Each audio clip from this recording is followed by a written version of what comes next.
Assalamualaikum warahmatullahi wabarakatuh. Selamat pagi semuanya.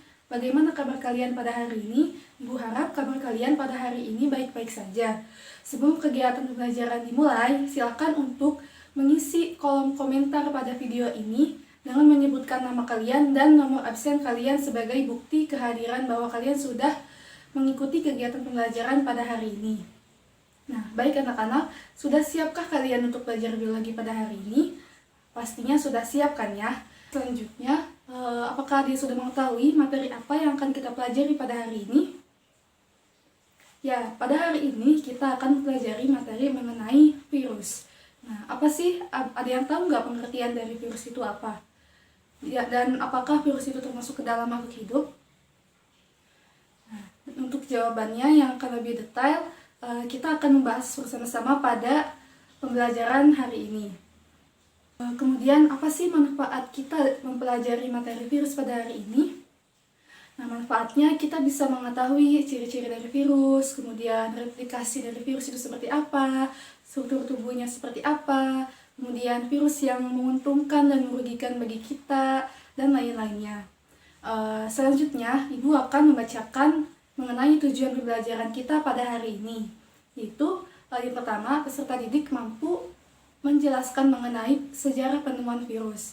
Kemudian, peserta didik mampu menjelaskan ciri-ciri pada virus. Kemudian, peserta didik mampu menjelaskan mengenai struktur tubuh virus. Kemudian, peserta didik mampu membedakan siklus litik dan siklus lisogenik. Ya, baik anak-anak, selanjutnya di sini Ibu akan menjelaskan materi kita pada hari ini, yaitu mengenai virus. Nah, submateri apa saja yang akan kita pelajari pada hari ini? Yang pertama, kita akan mempelajari mengenai sejarah virus. Dan yang kedua, kita akan mempelajari mengenai ciri-ciri virus seperti sifat virus, ukuran dan bentuk virus, struktur virus, dan replikasi virus. Nah, langsung saja di sini Ibu akan bertanya, siapakah ilmuwan di bawah ini? Apakah ada yang tahu? Ya, ilmuwan di bawah ini merupakan ilmuwan yang melatar belakangi sejarah penemuan virus. Di sini ada Adolf Meyer, kemudian ada Dmitri Ivanovsky, kemudian ada Martinus Beijering, dan ada Wendell M. Stanley. Baik, selanjutnya Ibu akan menjelaskan mengenai sejarah penemuan virus. Yang pertama, pada tahun 1883, virus ini ditemukan pertama kali oleh ilmuwan Jerman, yaitu Adolf Meyer. Beliau tersebut sedang meneliti penyebab penyakit mosaik pada tanaman tembakau.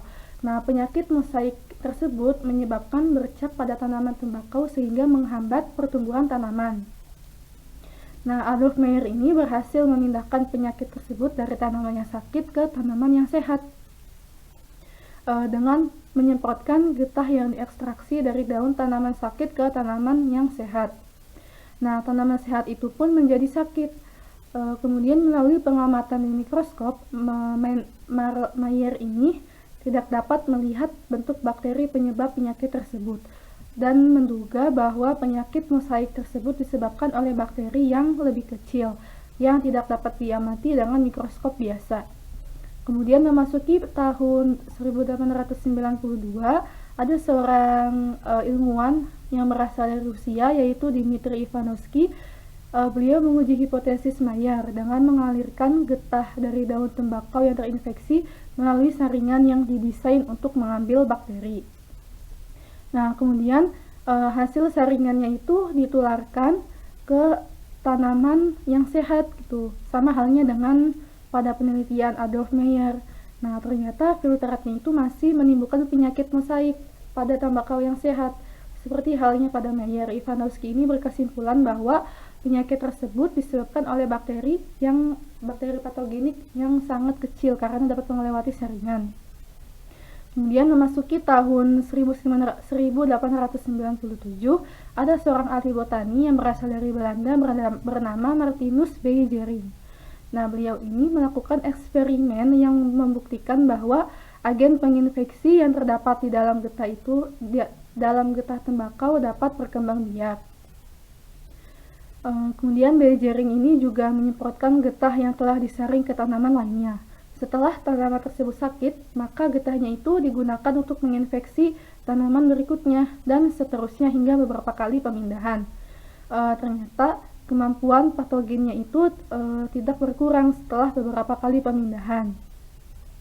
Nah, memasuki tahun 1935, ada seorang ilmuwan yang berasal dari Amerika bernama Wendell Stanley. Beliau ini berhasil mengkristalkan partikel penginfeksi tanaman tembakau yang kemudian dikenal juga sebagai virus tobacco mosaic virus atau TMV.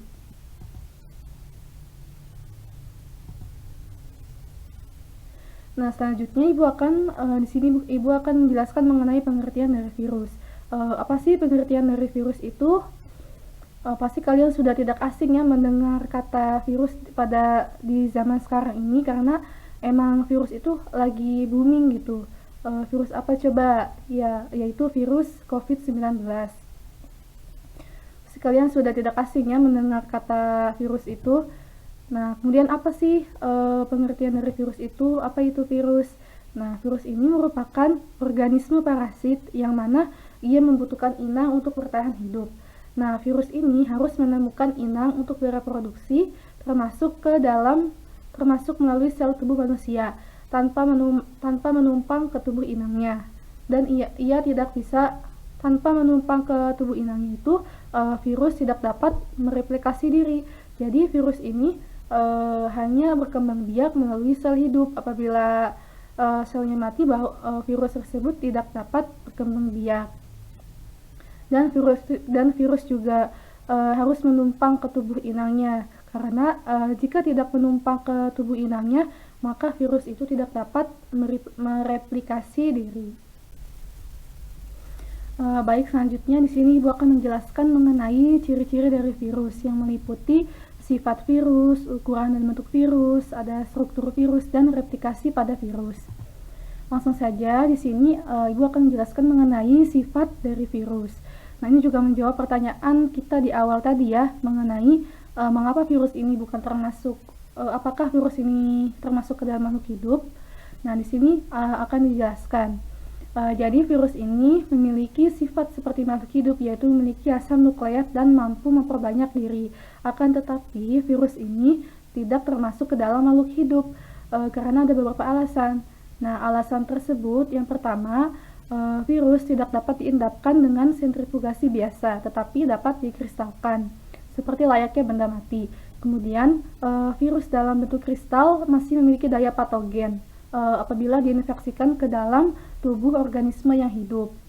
Alasan selanjutnya, virus di luar organisme hidup disebut virion. Alasan yang ketiga, virus ini hanya memiliki salah satu asam nukleat di RNA atau DNA saja. Perlu diketahui RNA ini merupakan ribonucleic acid dan DNA ini merupakan deoksiribonukleid.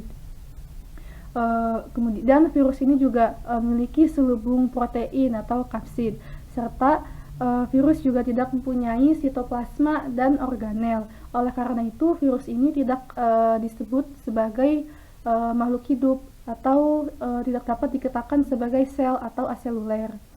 Kemudian alasan yang keempat, virus ini juga hanya dapat memperbanyak diri dalam sel yang hidup. Artinya, virus ini tidak dapat memperbanyak diri pada sel yang mati. Oleh karena itu, metode yang paling ekonomis dan mudah untuk memperbanyakkan berbagai virus melalui teknik embrio ayam. Nah, embrio ayam yang digunakan ini yang masih berumur 5-12 hari. Embrio tersebut digunakan sebagai tempat inokulasi virus, di mana tempat untuk perbanyakan virus. Selanjutnya di sini ada ukuran dan bentuk virus.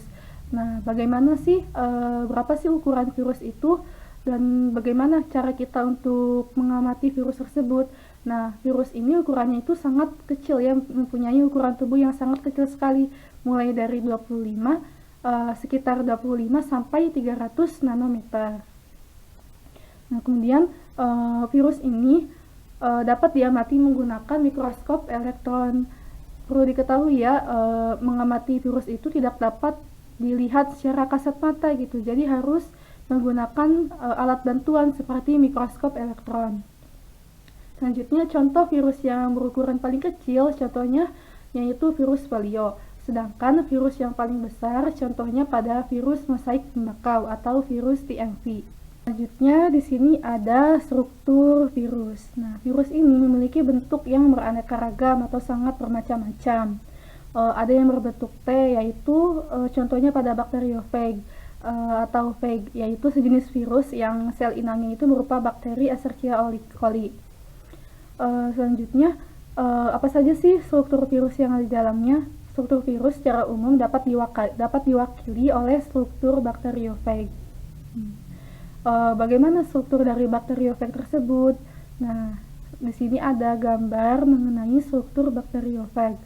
Nah, di sini ada bagian-bagiannya itu ada kepala dan kapsid, kemudian ada leher, dan kemudian ada ekor.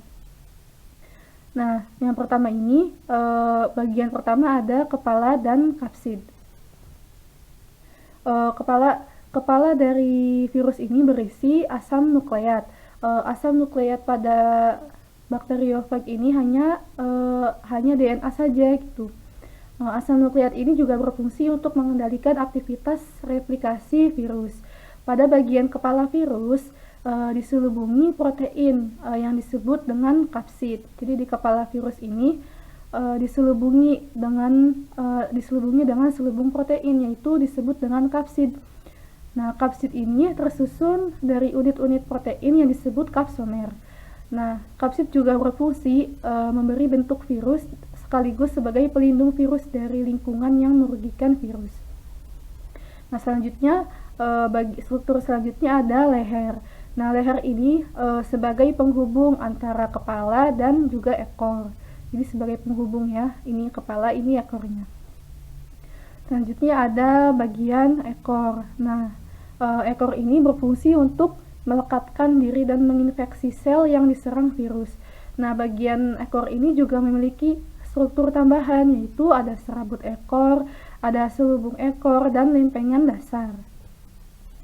Selanjutnya, pada setiap ujung serabut ekor, di ujung serabut ekor itu terdapat reseptor. Nah, di mana reseptor ini berfungsi untuk menerima rangsangan dari luar.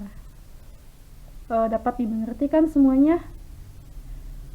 Baik, selanjutnya beberapa jenis virus lain juga memiliki struktur yang berbeda dengan bakteriofag karena tidak semua jenis virus itu strukturnya itu sama seperti bakteriofag. Contohnya ada beberapa virus yang hanya memiliki asam nukleat, yaitu berupa RNA. Selain itu ada virus yang menginfeksi sel eukariotik dan tidak mempunyai ekor. Dapat dipahami semuanya? Nah, selanjutnya untuk pada beberapa virus juga nukleokapsid diselubungi oleh membran yang disebut sampul virus. Nah, sampul virus ini tersusun oleh lipid dan protein yang berfungsi membantu virus memasuki sel inang. Contoh virus yang memiliki sampul virus itu contohnya virus influenza. Baik, selanjutnya di sini Ibu akan menjelaskan mengenai replikasi pada virus. Sebelumnya, apa sih replikasi virus itu? Ya, replikasi virus merupakan proses penggandaan pada virus. Jadi virus ini harus menginfeksi sel inang agar dapat berkembang biak. Nah, inang virus harus berupa makhluk hidup atau sel hidup, misalnya pada bakteri, sel tumbuhan, atau sel hewan, hingga pada manusia. Bagaimana sih proses replikasi virus? Nah, proses replikasi virus itu ada dua macam, yaitu siklus litik dan siklus lisogenik, atau disebut juga dengan daur litik atau daur lisogenik. Nah, cara reproduksi virus istilahnya itu dikenal dengan proliferasi, yang mana proses replikasi virus itu dapat diamati dengan jelas pada bakteriofag yang menyerang bakteri Escherichia coli.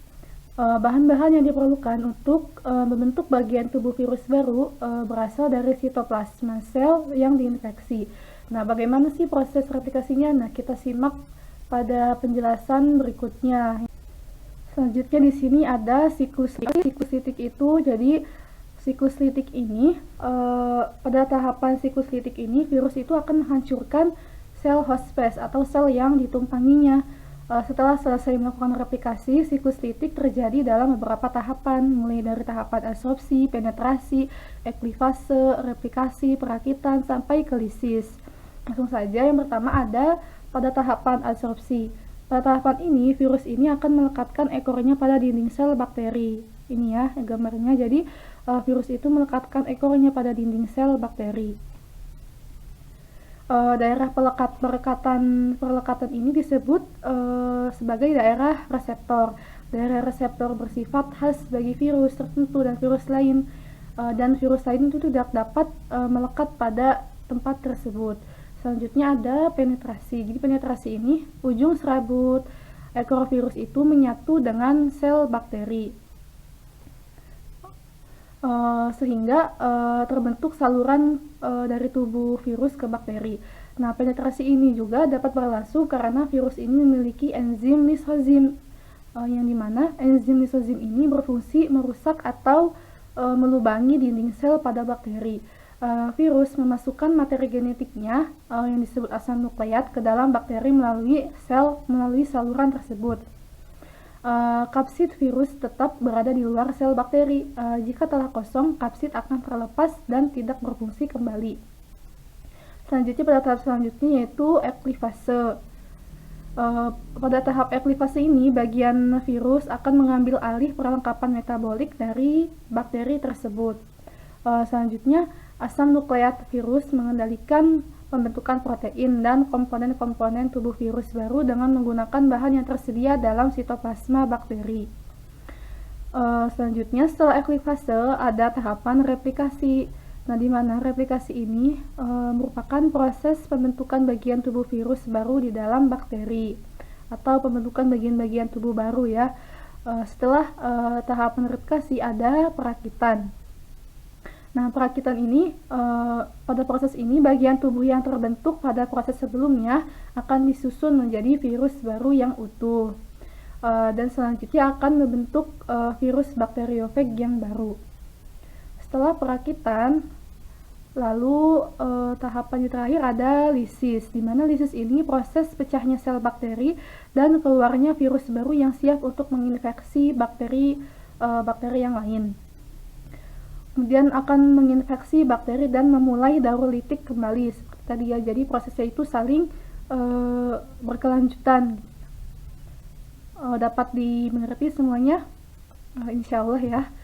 Selanjutnya pada siklus lisogenik ini, yaitu siklus lisogenik merupakan proses replikasi virus yang tidak merusak sel bakteri, berbeda dengan halnya siklus litik, di mana siklus litik ini pada siklus litik itu menghancurkan sel host space atau sel yang ditumpanginya, sedangkan siklus lisogenik ini tidak merusak sel bakterinya.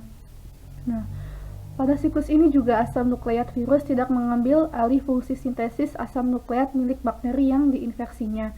Adapun tahapan dari siklus ini itu ada adsorpsi dan penetrasi, sama halnya dengan siklus litik prosesnya. Kemudian ada tahap penggabungan, ada tahap pembelahan, ada tahap sintesis, perakitan, dan yang terakhir tahap lisis. Selanjutnya, pada tahap adsorpsi dan penetrasi ini prosesnya sama dengan siklus litik tadi, yaitu melekatnya ekor virus pada dinding sel bakteri. Kemudian ada penggabungan, di mana proses penggabungan ini asam nukleat pada virus bergabung atau menyisip pada asam nukleat bakteri.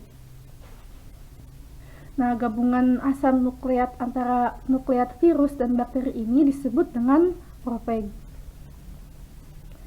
Nah, setelah ada penggabungan, tahapan selanjutnya yaitu ada pembelahan. Nah, pembelahan ini pada saat bakteri membelah diri, profag itu ikut membelah, sehingga menghasilkan bakteri-bakteri yang mengandung profag. Selanjutnya ada tahap sintesis. Nah, tahap sintesis ini yaitu asam nukleat virus secara alami akan memisahkan diri dari asam nukleat bakteri yang sebelumnya terjadi penggabungan. Di tahap sintesis ini asam nukleatnya itu memisahkan diri dari asal nukleat bakteri gitu untuk memasuki siklus daur litik. Yang selanjutnya, asam nukleat virus akan membentuk partikel-partikel virus yang baru. Jadi setelah tahapan ini melanjutkan siklus litik gitu, membentuk bagian tubuh virus yang baru. Bisa dimengertikan semuanya? Ini ada tahap perakitan hingga sampai tahap lisis. Tahap perakitan ini yaitu penyusunan partikel-partikel virus menjadi virus yang baru, serta tahapan lisis yaitu proses penghancuran ya, lisisnya sel bakteri dengan mengeluarkan virus-virus baru yang selanjutnya akan mengikuti daur litik atau daur lisogenik kembali. Jadi antara siklus litik dan siklus lisogenik keduanya itu saling berkelanjutan atau saling berhubungan selama prosesnya. Semoga dapat dimengerti ya semuanya. Baik anak-anak, mungkin cukup sekian penjelasan materi yang Ibu sampaikan pada hari ini. Untuk selanjutnya, silakan dari kalian untuk mengidentifikasi pertanyaan-pertanyaan mengenai materi yang sudah Ibu jelaskan sebelumnya. Silakan untuk bertanya atau mengidentifikasi sebanyak mungkin pertanyaan mengenai apa materi yang kalian belum jelas atau yang belum dipahami, dan akan kita diskusikan melalui media grup WhatsApp atau melalui Classroom ya. Dan silakan untuk sekarang mengidentifikasikan pertanyaan, atau jika ada pertanyaan yang belum paham atau yang belum dimengerti bisa ditanyakan dan akan kita diskusikan melalui grup WhatsApp. Baik anak-anak, selanjutnya pada hari sebelumnya Ibu kan sudah membagi kalian ke dalam beberapa kelompok serta sudah membagikan kalian lembar kerja peserta didik atau LKPD. Nah, untuk selanjutnya di sini Ibu akan menjelaskan terlebih dahulu bagaimana cara pengerjaan atau pengisian LKPD agar kalian bisa memahami apa saja yang harus kalian isi. Nah, yang pertama dalam pengerjaan LKPD, untuk prosedurnya, pertama amatilah gambar struktur tubuh virus dan replikasi virus pada LKPD tersebut. Setelah kalian sudah mengamati, kemudian diskusikanlah bersama kelompok Anda untuk mendapatkan hasil atau jawaban yang tepat. Setelah kalian berdiskusi dengan kelompok kalian, maka presentasikanlah hasil diskusi kalian di dalam grup WhatsApp.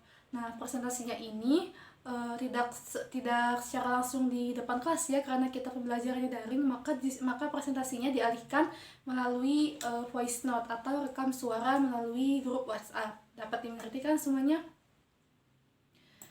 Nah, selanjutnya setelah itu kalian kumpulkanlah berbagai informasi yang relevan, mulai dari berbagai sumber seperti dari buku atau dari internet yang berkaitan dengan pertanyaan-pertanyaan yang ada di LKPD. Nah, silakan sekarang kalian berdiskusi kembali bersama kelompok kalian untuk menjawab pertanyaan-pertanyaan yang terdapat pada LKPD. Nah, selanjutnya silakan kalian untuk berdiskusi bersama kelompok kalian mengenai pertanyaan-pertanyaan yang ada di dalam lembar kerja peserta didik atau LKPD. Silakan berdiskusi sampai menemukan hasil atau jawaban yang sesuai dengan pertanyaannya. Dapat dimengertikan semuanya? Nah, baik anak-anak, setelah kalian sudah selesai melakukan kegiatan diskusi, silakan kalian simpulkan hasil pengamatan kalian bersama kelompok kalian mengenai LKPD. Silakan simpulkan berdasarkan data-data atau teori yang sudah kalian temukan. Nah, setelah kalian sudah menyimpulkan, silakan presentasi melalui voice note atau rekam suara di grup WhatsApp. Silakan untuk mempresentasikan hasil diskusi kalian. Untuk yang presentasi perwakilannya saja 2-3 orang. Nah, dapat dimengertikan semuanya? Nah, semoga bisa dapat dipahami. Nah, setelah kalian mulai presentasi melalui grup WhatsApp, silakan bagi teman-temannya atau kelompok yang lain jika ada yang ingin bertanya atau menanggapi hasil pengamatannya, silakan diskusikanlah melalui grup WhatsApp. Nah, nanti akan ada ibu yang membimbing jalannya diskusi tersebut. Nah, silakan kalian bertanya atau menanggapi. Nah, kelompok yang lainnya juga pun sama. Jadi saling menanggapi hasil pengamatannya. Dapat dipahami semuanya? Baik anak-anak, sesi diskusi dan presentasi kita pada hari ini sudah berjalan dengan baik. Nah, untuk selanjutnya, apakah dari kalian ada yang ingin menyampaikan hasil kesimpulan kita pada materi hari ini? Atau kesimpulan mengenai kegiatan pembelajaran kita pada hari ini mengenai materi virus? Jika ada yang ingin menyampaikan hasil kesimpulannya, maka sampaikanlah di grup WhatsApp ya, agar kita bisa, yang lain juga bisa mengetahui gitu apa kesimpulannya. Nah, baik anak-anak, untuk kesimpulannya pada materi hari ini itu kita mempelajari mengenai virus. Nah, di mana dalam mempelajari virus ini kita mempelajari sejarah virus sampai ciri-ciri virus, mulai dari sifat virus, ukuran dan bentuk virus, kemudian struktur tubuh virus, dan replikasi pada virus. Nah, mulai dari sejarah penemuan virus ini, ada 4 ilmuwan yang melatar belakangi sejarah penemuan virus tersebut. Mulai dari Adolf Meyer sampai ke Wendell Stanley. Selanjutnya, pada ciri-ciri virus, ada sifat virus, yaitu yang menjawab pertanyaan mengapa tadi virus itu bukan termasuk ke dalam makhluk hidup. Nah, selanjutnya, ada ukuran dan bentuk tubuh virus, yang mana ukuran bentuk tubuh virus ini sangat kecil sekali ya, dan hanya dapat diamati melalui mikroskop elektron dan tidak dapat diamati secara kasat mata. Nah, selanjutnya juga ada struktur tubuh virus, mulai dari kepala sampai ekor. Selanjutnya ada replikasi virus, di mana replikasi virus ini dibagi, prosesnya itu ada 2, yaitu ada siklus litik dan siklus fisogenik. Alhamdulillahirrahmanirrahim, kita sudah selesai mengenai kegiatan pembelajaran kita pada hari ini. Dan kegiatan pembelajaran kita pada hari ini berjalan dengan baik. Selanjutnya, Ibu akan memberikan kalian berupa evaluasi pembelajaran kita terkait materi atau kegiatan pada hari ini, yaitu berupa soal pilihan ganda, itu post test. Nanti Ibu akan mengirimkan link melalui link berupa Google Form, dan akan Ibu kirimkan linknya di grup WhatsApp. Nah, nanti silakan kalian mengisi post test yang sudah Ibu buat. Nah, dapat dimengerti semuanya? Nah, baik anak-anak, selanjutnya untuk pertemuan kedua pada minggu depan, kita akan mempelajari mengenai klasifikasi dari virus, kemudian peranan virus bagi kehidupan, serta mengenai materi virus yang sedang booming pada saat ini, yaitu mengenai virus COVID-19. Nah, dapat dipahami kan semuanya? Nah, baik anak-anak, mungkin cukup sekian materi atau kegiatan pembelajaran kita pada hari ini. Apabila ada yang ingin ditanyakan atau didiskusikan kembali, silakan di luar jam pelajarannya melalui grup WhatsApp. Mungkin cukup sekian pembelajaran kita pada hari ini. Akhir kata, wassalamualaikum warahmatullahi wabarakatuh.